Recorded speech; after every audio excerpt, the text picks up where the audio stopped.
শীতলাই নামে ছিল একটি গ্রাম। সেই গ্রামে ছিল এক রাজা। ওই রাজামশাই নতুন নতুন কবিতা শুনতে ভালোবাসে। একদিন রাজামশাই প্রজাকে ডেকে বলল, তুমি আমার পুরো রাজ্যে ঘোষণা দিয়ে দাও, যে ব্যক্তি আমাকে নতুন কবিতা শোনাতে পারবে তাকে ১০০ স্বর্ণমুদ্রা উপহার দেয়া হবে।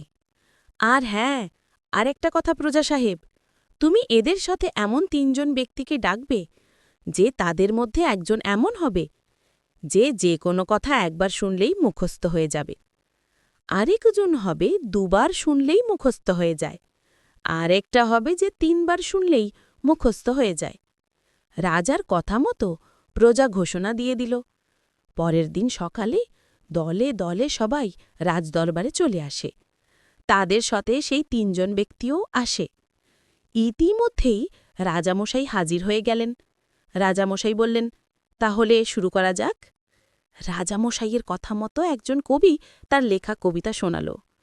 কবিতা শুনে রাজামশাই বলেন, এই কবিতা তো আমি এর আগেও শুনেছি। রাজামশাইয়ের কথা শুনে কবি যেন আকাশ থেকে জমিনে পড়ল।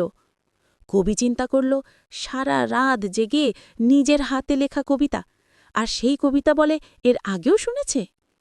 তখন রাজামশাই কবিকে ডেকে বলে, আমার কথা তোমার বিশ্বাস হচ্ছে না?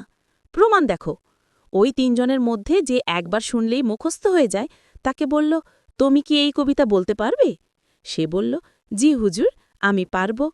সেই তো কবির মুখে একবার শুনেই মুখস্থ হয়ে গেছে। তখন সেই কবিতাটি বলে রাজাকে শোনায়। কবি তো অবাক।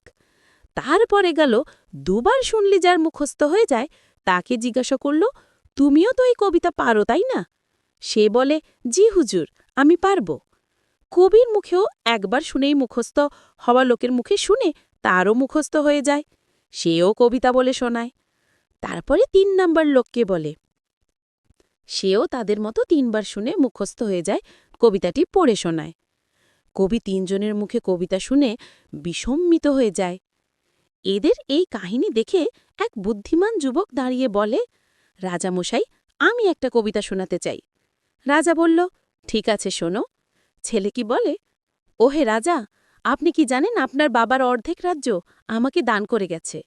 আপনার যে ৩ জন প্রমাণ, আমারও ওই ৩ জন প্রমাণ। রাজা শুনে অবাক।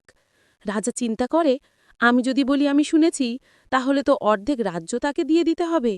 তার চেয়ে আমি বলি আমি শুনি নাই, হেরে গেলে তাও ১০০টা মুদ্রা দিলে হয়ে যাবে। তখন রাজা বুদ্ধিমান ছেলেটিকে বলল, আমি তোমার কবিতা কোনোদিন শুনি নাই, আমি হেরে গেছি। এই বলে তাকে ১০০ স্বর্ণমুদ্রা দিয়ে দেয়।